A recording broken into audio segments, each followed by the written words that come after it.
And now for Dick Tracy. In our last episode, we heard how Pat and the miners who were dog sledding to Peel River were rescued from the snowslide which buried them, a snowslide caused by Vernon Kyle. After rescuing Pat and the others, Tracy went to Kyle's headquarters to have a showdown with the outlaw. But before Tracy arrived, Kyle received a note from a man calling himself the Purple Rider and threatening to appear at 9 o'clock that evening. Promptly on the stroke of 9, the door of Kyle's headquarters was kicked open, and there stood the Purple Rider. Listen. Dick, look. Yes, Pat, he's the rider, the Purple Rider, and he's got the drop on us. Yes, Tracy, I've got the drop on you. 2 guns, my friends, and they'll go to work if any one of you makes one wrong move. Tracy, I didn't believe you when you said you weren't the Purple Rider. I see I was wrong. Well, there are lots of other things you're wrong about, Kyle. Tracy, you have something there. So, Vernon Kyle, you fool, you thought Tracy was the Purple Rider. Where's Baldy? What'd you do with him? I told you in my last note you'd never see Baldy again. You never will. In that note you found in your cigarette case, I told you I'd be here promptly at 9 tonight, and that I'd take another of your men with me. It's exactly 9 o'clock, Vernon Kyle. Who are you?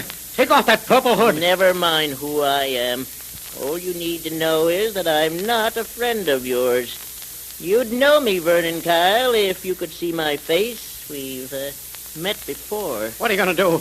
What do you want? Vernon Kyle, I want to see you tortured as you tortured others. I'm going to make you pay. Pay separately for every sin you've committed against mankind. First, I'm going to deprive you of your men, one by one.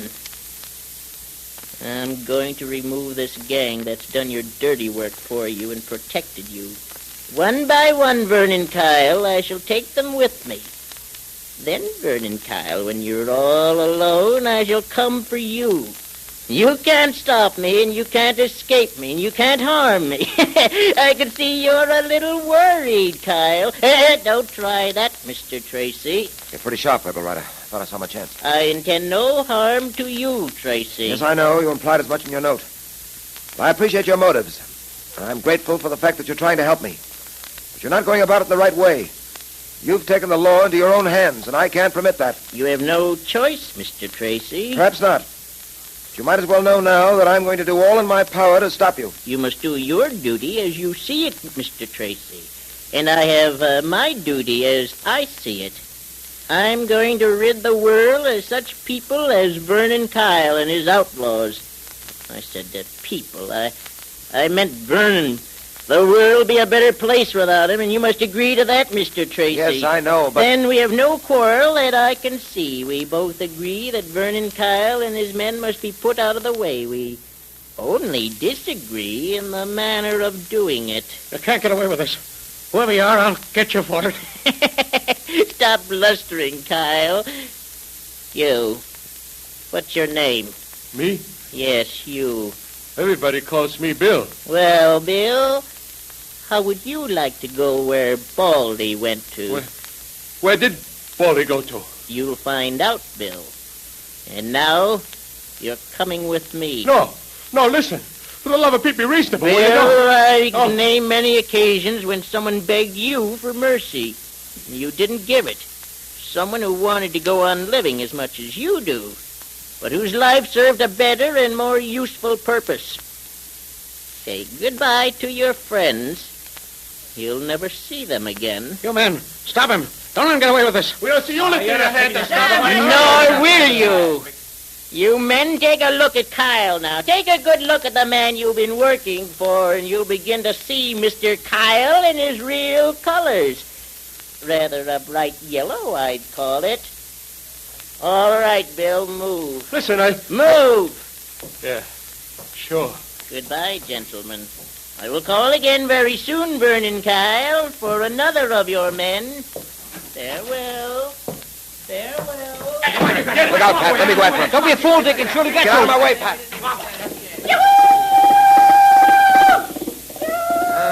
It's too late now. He's gone. Well, Kyle, you don't look very comfortable. It's all a trick scheme to frighten me away. Well, you won't get away with it, either of you. A lot of hocus-pocus, and you know it. I'll get that Purple Rider before he gets me. Mark my words, Tracy. I'll get him before he gets me. I wouldn't be too sure of that, Kyle.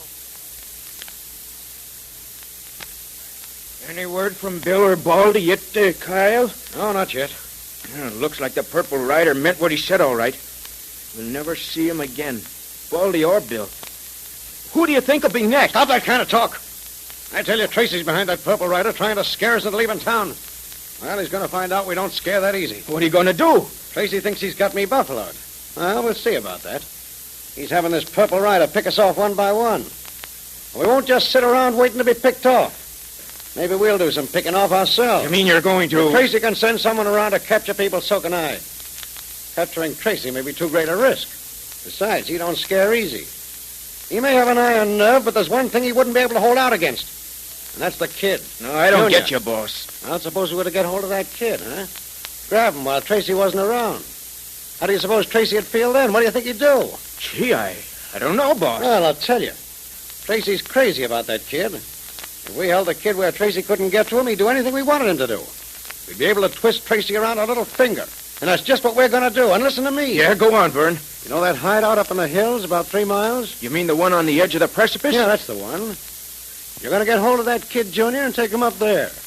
And you're going to keep him there till I tell you what to do with him. Sure, but how are we going to get a hold of that kid? That's simple. Every afternoon, Captain McKeon takes that kid out riding. I know, because I've seen them together lots of times. Well, now, this is what you're going to do.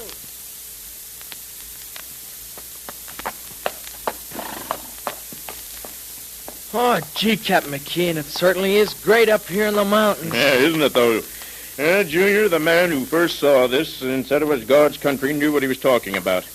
He must have been a city man who came up here and saw these hills and the open prairies and compared them with what he had come from. Why, you can breathe out here. Well, there are lots of things about the city I like, too. Oh, yes, I suppose there are things a fella can like there, but... Here, look off down there. What a view, huh? The whole town of Pitchblende lying before you. Yeah. Those are the pitchblende deposits over there, aren't they, Captain? Yeah, that's right. Say, tell me, Captain McKean, who first discovered radium? Why, as near as I know, it was first discovered by a Polish scientist, a woman named Curie, Madame Curie. Well, she and her husband worked years searching for radium, and they finally discovered it in the substance called pitchblende. Well, they discovered another substance in pitchblende, too, but you don't hear much about it, and yet it's just as important and just as rare. Well, what is that, Captain? Oh, it's a substance called polonium. Madame Curie called it that after her native land, Poland. Oh. Yeah, there was a woman for you, Junior. Probably one of the greatest that ever lived. She and her husband worked night and day for many years before they isolated radium, as they called it. Gee, they must have made lots of money with their discovery. No, they didn't. They gave their discovery to the world, Junior, and didn't ask a penny in return. They felt that radium was too important for the world's happiness to be used just for personal profit. And that's the real scientific spirit, you know. That's the kind of spirit Vernon Kyle and his men haven't got. Kyle thinks radium was brought into the world for his own special benefit. Yeah. He thinks he can turn it into a personal racket. But he'll find out he can't get away with it. Well, youngster, the sun's going down. I think we'd better start back, Tracy will start to wonder what's happened to us if we don't. Okay. I'll race you to the foot of the hill. No, you won't. You're getting to be a good rider, but you're not that good. Now, you wait a while before you try and gallop a horse downhill. Well, I remember what you told me about riding a horse downhill. To lean back and throw my weight against his haunches so he won't trip or stumble. That's right, but you'll have to get more accustomed to the saddle before you try that at a gallop. Why, I remember when I was a boy about your age, Say, Captain, what was that? sounded like shooting. Why, it is shooting. Gosh! Hey, there's trouble over there, Junior. I've got to see what it is. I'll come with you, No, Captain. wait here. There's shooting going on, and I don't want anything to happen to you. But, Captain, I'll be all right. You stay here. Get Tracy. It'd skin me alive if he knew I exposed you to danger. Oh, all I'll right. be back in a moment. Come on, get up, come on. Gee, the way Captain McKean and Dick treat me, you'd think I was a kid or something. Gee, I wonder what's going on over there. Wonder who these men on horseback are. They're coming over here. You're Dick Tracy, Jr., ain't you? Yeah, what about it? All right, boys, bring him along. Hey, now, wait a minute. What's the idea, You'll fellas? find out, kid. You'll find out. Just come quiet, that's all. Say, listen, what do you think you're trying to do, Are huh? you going to be tough, huh? Well, I'll soon change that. All right, come on, are you? You're not going to take me without a fight? Come on. I got him, boys. We got his arms. Grab him, the rest of you. Come on now. You won't keep me long. Not when Dick finds out All right, about boys, this. all right. Let's get going. That Mountie will be back any minute. Anyway, we've got what we came for. Come on, girl. Come on there. With Junior captured by Vernon Kyle and his gang, the situation indeed has become desperate. What will be Tracy's next move? And by the way, do you know who the Purple Rider really is? Now, you see if you can figure it out. And now, fellows and girls, you're all invited to attend our Dick Tracy Secret Service Patrol meeting, brought to you by Quaker Puffed Wheat and Quaker Puffed Rice, those specially delicious cereals that are shot from guns to give you trigger-fast food energy. And Pat Patton is acting president today in Junior's absence. The meeting will come to order. And today, Dick Tracy has a special assignment for you patrol members. I'll read it to you. Listen. To all members of the Dick Tracy Secret Service Patrol and of the National Girls Division, on this day, April 14th, 1938, you are officially appointed to the rank of Patrol Safety Officer. In that capacity, you are to use your influence to promote safety among the boys and girls in your neighborhood. To do this, first, set a good example yourself by obeying traffic lights, by not playing in streets, alleys, roads, or other thoroughfares, and by looking both ways carefully before you cross the street. Second, caution other fellows and girls who endanger their lives by playing in the streets or by being careless at crossings. This is a definite and important patrol activity to which you are now officially assigned, Dick Tracy, Commander-in-Chief. So wear your official members or officers badge to show that you're a duly appointed safety patrol officer. And if you haven't got the official Dick Tracy Secret Service Patrol badge yet, join now. It's easy. You just send 2 Quaker Puffed Wheat or Quaker Puffed Rice box tops with your name and address printed on a plain piece of paper to Dick Tracy, Box L, Chicago. If you're a boy, be sure to write the word boy at the top of the page.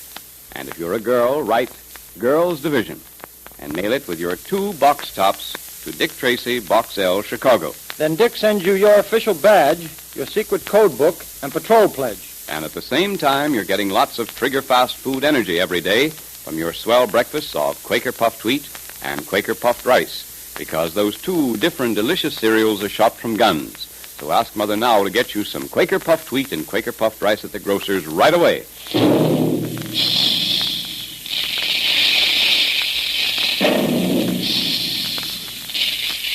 Calling all adventure fans, calling all Dick Tracy fans. Stand by for another exciting electrically transcribed Dick Tracy adventure tomorrow at this same time.